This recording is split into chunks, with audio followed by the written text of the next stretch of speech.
En segundo lugar, ¿cómo lo hemos tratado de hacer? ¿Con qué métodos, pautas y objetivos? En tiempos de negacionismo, como fue el largo periodo de Uribe, negando la existencia del conflicto armado, nosotras y nosotros partimos de lo evidente, de lo incontestable. El conflicto armado existe en unas partes en contienda. Por lo tanto, no solo el derecho humanitario es imperante, sino que es imperiosa la búsqueda de mecanismos para aproximaciones en torno a un diálogo político. Es decir, hemos partido no de la descalificación del oponente, no de su deslegitimación, sino de la interpelación a las partes, sobreponiéndonos al mandato autoritario de que nadie podía comunicarse con la guerrilla. Nosotras dijimos, y nosotros sí podemos y lo vamos a formular con un método, con una forma más sistémica, el diálogo epistolar. De esa manera nos convertimos expresamente en interlocutores. Evidentemente la guerrilla podía no tomarnos en cuenta, sí lo hizo, sí comprendió que el diálogo es posible, con respeto, con búsqueda de identidades y propósitos comunes, como son los de superar el dolor de la guerra, humanizándola, pero además viendo que no puede ser una condena, sino que hay que intentar acercamientos y arriesgar propuestas para que la paz se afiance como noble ideal en las mentes y corazones y en la vida práctica de los colombianos y colombianas, tan acostumbrados a las consignas de destrucción y muerte a través de los medios de comunicación y de otros altavoces de la irracionalidad. Pero no era solo el reconocimiento del interlocutor político y sostener con él un diálogo epistolar, sino buscar concretar esa disposición y voluntad política. Es lo que hemos hecho con las FARC, principalmente con las liberaciones y con el Ejército de Liberación Nacional, intercambiando y concretando elementos de acuerdos y medidas humanitarias, con una y otra guerrilla que se han podido aplicar en regiones, en zonas y frente a las problemáticas determinadas para salvaguardar derechos de las comunidades. Es decir, de la teoría hemos ido a cuestiones prácticas, específicas o concretas. Aunque este punto debería ir en el primero, en el balance, lo menciono acá por ser parte crucial de los métodos y objetivos del trabajo. Es para resaltar cómo, al tiempo de toda la anterior, hemos participado como CCP en las expresiones de lucha social y política que se han dado a la tarea de recomponer un ideario y un camino para el movimiento popular y la izquierda en Colombia.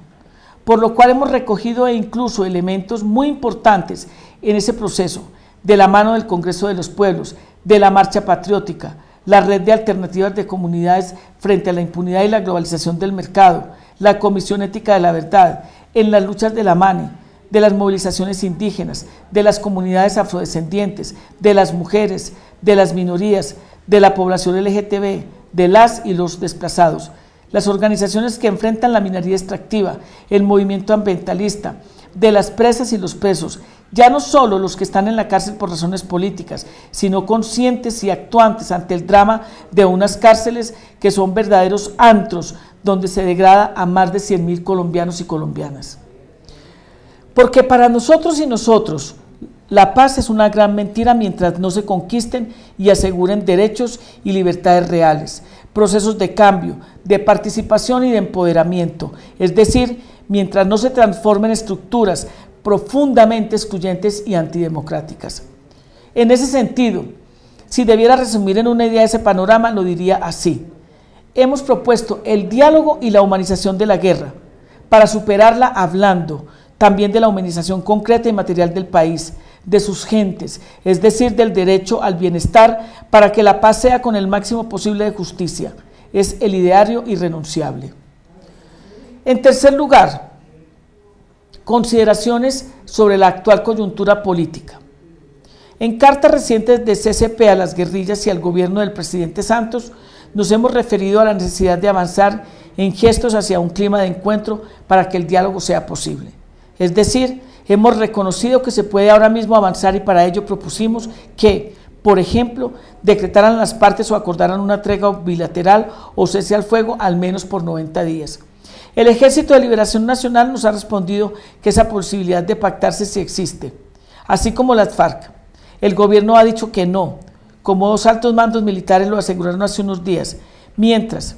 al contrario, anuncian una nueva fase de operaciones militares de gran alcance y la implementación de 6 batallones para la seguridad de empresas privadas y extractivas de la riqueza del país.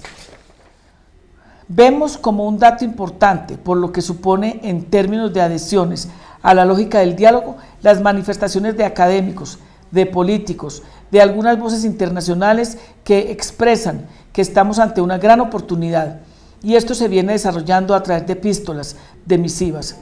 Su propio ejercicio de escribir a la guerrilla confirma y avala nuestra fórmula de diálogo epistolar, es decir, saben que al otro lado está un interlocutor político y por eso emplean el diálogo epistolar que nosotras en CCP hemos mantenido y cualificado con más gestiones y contactos. En tal sentido, nuestro enfoque parte de considerar las dos partes, es decir, no solo demandando a las guerrillas, pidiendo más gestos, sino facilitando de manera más objetiva e imparcial, exigiendo alguna señal positiva, real y tangible al gobierno, para que abra un espacio o de una luz, pues el equilibrio es básico. No es para nada constructivo el propósito de deslegitimar por sí y arrastrar a las insurgencias a una lógica de rendición, sino que debe madurarse un enfoque más ecuánime sobre obligaciones humanitarias tanto de las guerrillas como del gobierno, el cual de entrada ha dicho, por ejemplo, que en Colombia no hay graves situaciones de privados de las FARC y del ELN en los centros de reclusión o desconocimiento de garantías procesales. Esa situación es el reflejo de lo que ocurre con gran cúmulo de mujeres y de hombres que se encuentran en las cárceles por conseguir el pan, en medio de la desigualdad creciente, del desempleo y del empleo disfrazado, del salario injusto. Es un contrasentido reconocer que existe un conflicto armado y que no existen responsabilidades para ambas partes. Las diferentes iniciativas o plataformas de paz, las mediaciones que se proponen, los buenos oficios que se destacan, deben tomar en cuenta esta materia como un asunto medular. No obstante estas dificultades, se está despejando el camino en cierta medida, por las señales que inequívocamente da la guerrilla, tanto de las FARC como del ELN, y por eso estamos desarrollando una apuesta que a través de la diplomacia en el sur y en algunos países del norte crezca la incidencia para hacer ver que la paz es un derecho y una obligación construirla entre todos y todas, que acompañe la idea y se afiance de que la llave de la paz la tiene el pueblo colombiano,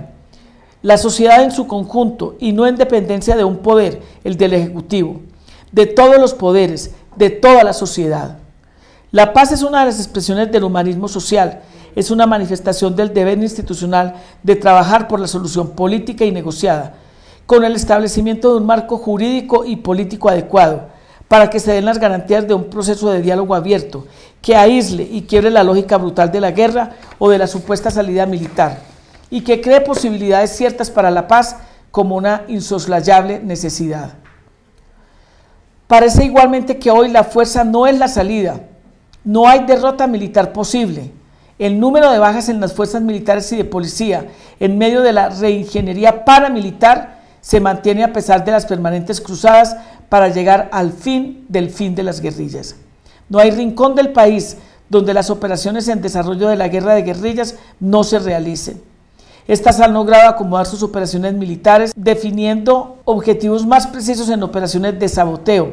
de destrucción, de extorsión sobre el capital internacional que ha sido beneficiado con la militarización vía Plan Colombia, Plan Patriota, Plan Consolidación Territorial. ¿Cuántos años más serán necesarios para esa derrota militar? ¿Cuántas víctimas más? No hay derrota militar en el corto plazo, hay prolongación y evidente degradación.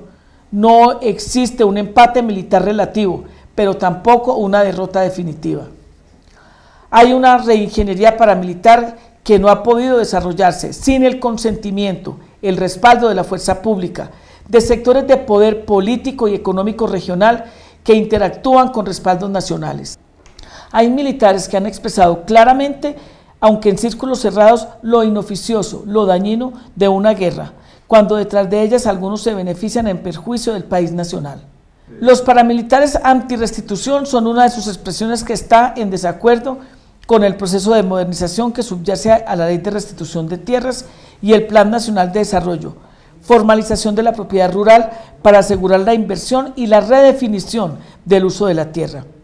Hay tensiones entre este proyecto de país premoderno y el moderno, que avanza y no resuelve el problema de la redistribución de la tierra, la definición del uso de la misma y del proyecto de economía rural para lograr el mejoramiento de la calidad de vida alimentaria, de salud y ambiental de colombianos y colombianas.